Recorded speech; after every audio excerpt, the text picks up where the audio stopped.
Good morning students.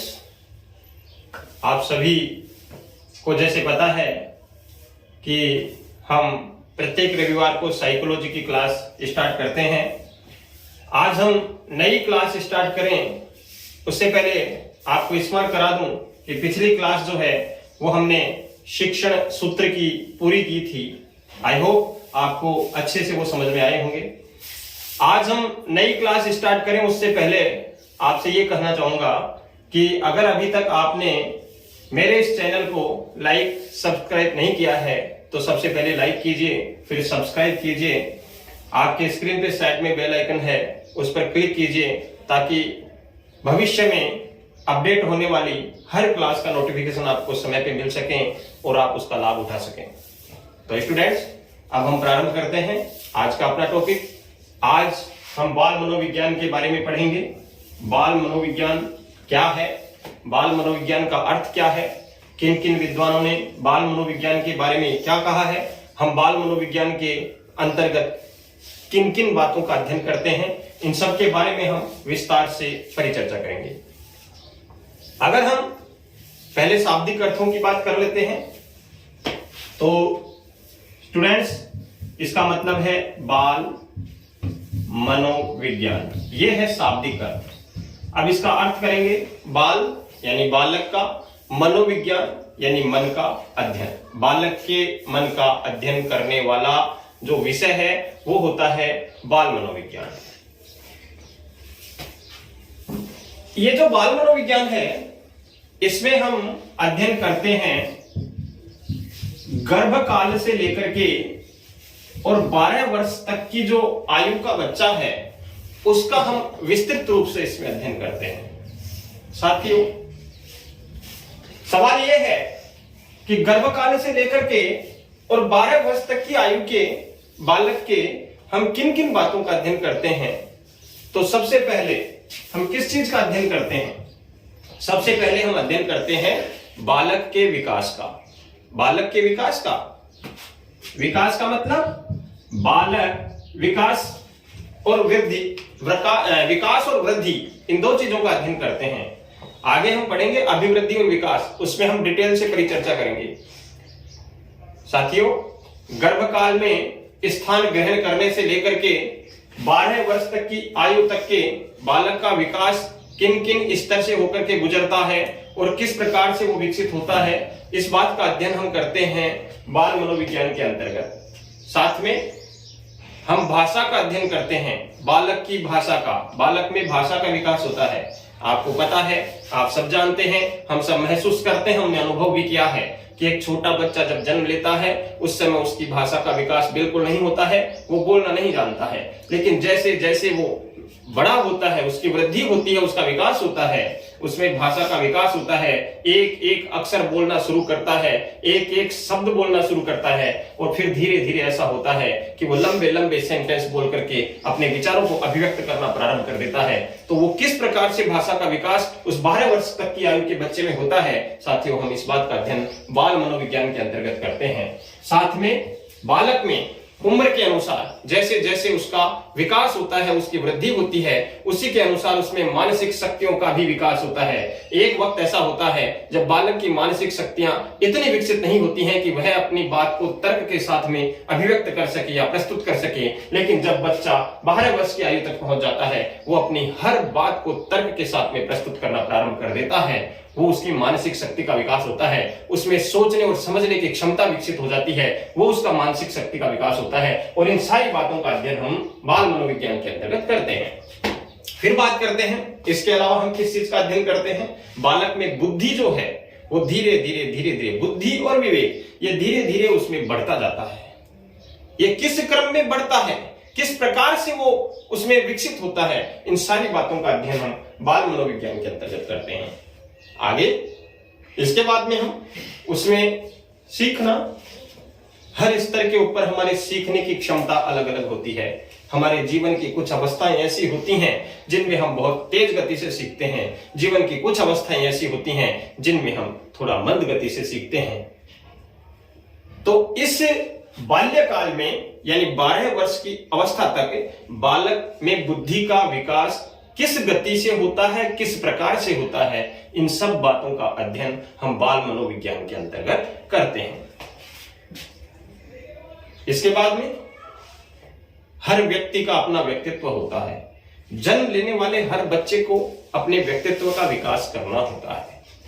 अब एक बालक में गर्भकाल से लेकर के और 12 वर्ष तक की आयु तक उसके व्यक्तित्व का विकास कैसे होता है, उस व्यक्तित्व के ऊपर किस प्रकार का प्रभाव पड़ता है, कैसा उसका व्यक्तित्व डेवलप होता है, इन सारी चीजों का अध्ययन हम लोग बाल मनोविज्ञान के अंतर्गत करते हैं। ये हम विस्तार से परिचर्चा करेंगे जब इस बाल मनोविज्ञान में हम एक एक चीज का, एक एक पॉइंट का गहराई के साथ अध्ययन करेंगे। फिर भी हम समझने के लिए व्यक्तित्व क्या है।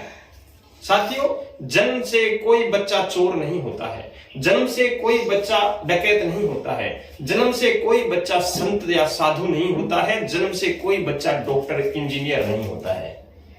फिर उनका व्यक्तित्व कैसे विकसित होता है, वो कारण क्या है? साथियों, वो कारण उसका परिवेश होता है, उसके संग साथी होते हैं, उसका खान पान होता है, उसका वंशक्रम होता है।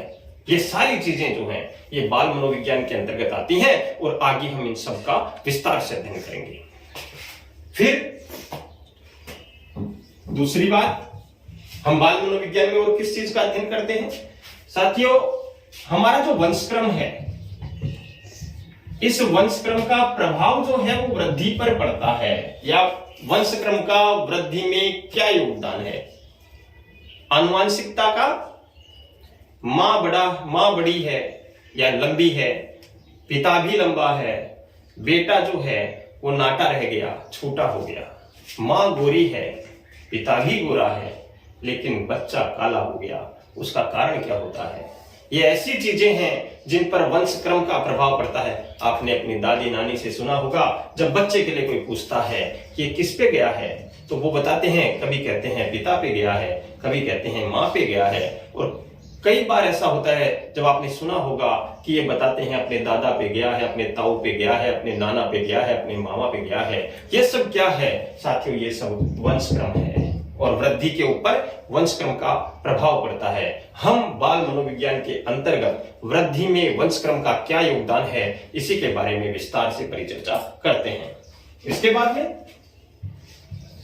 संवेदना, ये कुछ ऐसी चीजें हैं, संवेदनाओं का संबंध संवेग से होता है, और बालक में जब बालक जन्म लेता है उस समय उसमें केवल मात्र कुछ संवेग होता है, एक संवेग ही होता है लगभग, लेकिन धीरे धीरे हमारे भीतर संवेग जो हैं उनमें बढ़ोतरी होती जाती है जैसे जैसे विकास होता है।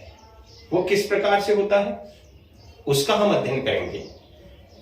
बालक प्रत्यक्ष अनुभव करता है, प्रत्यक्ष चीजों को देखता है और क्या सीखता है, कैसे सीखता है, किस प्रकार का प्रभाव उसके ऊपर पड़ता है, इसका अध्ययन हम बाल मनोविज्ञान के अंतर्गत करेंगे।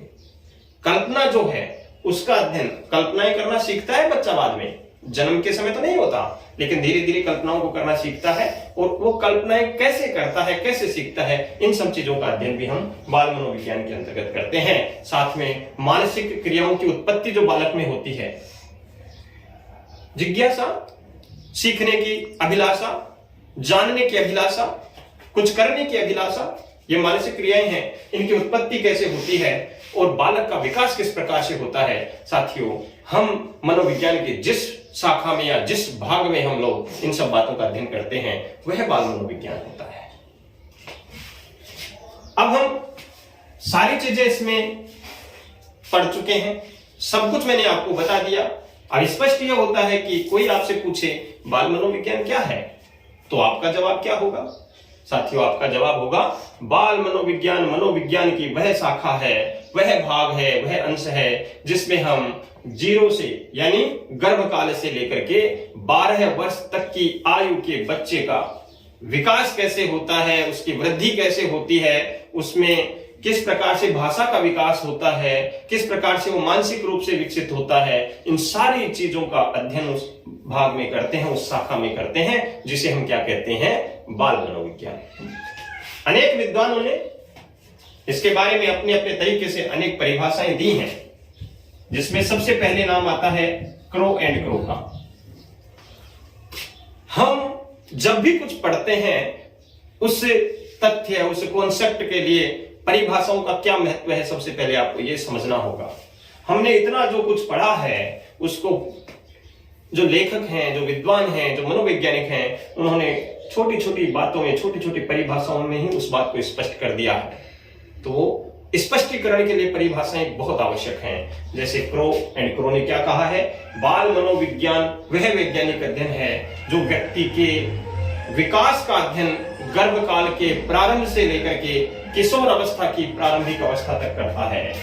गर्भकाल के प्रारंभिक अवस्था से किशोर अवस्था की प्रारंभिक अवस्था, साथियों ये किशोर अवस्था की प्रारंभिक अवस्था होती है 12 वर्ष और गर्भकाल के प्रारंभ की अवस्था होती है 0।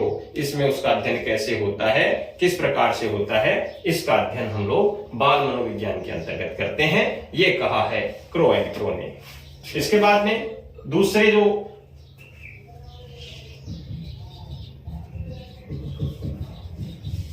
मनोवैज्ञानिक हुए हैं उनका नाम है जेम्स ड्रेवर।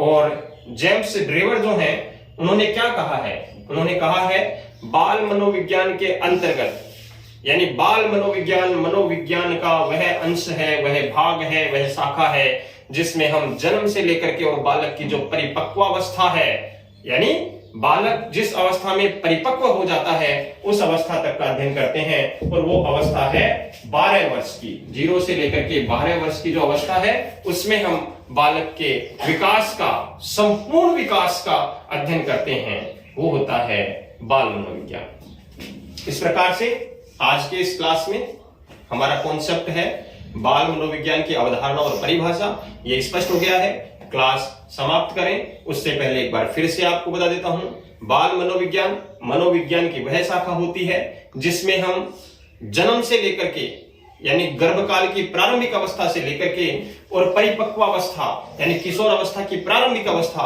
अर्थात 12 वर्ष तक की आयु में बालक में भाषा का विकास कैसे होता है, बालक का मानसिक विकास कैसे होता है, बालक की बुद्धि का विकास कैसे होता है, बालक का शारीरिक विकास कैसे होता है, बालक की वृद्धि पर वंशक्रम का प्रभाव कैसे पड़ता है, क्या प्रभाव पड़ता है, उसका क्या योगदान होता है, इन सारी चीजों का अध्ययन हम बाल मनोविज्ञान के अंतर्गत करते हैं। अगली हमारी क्लास जो है उसमें हम बाल मनो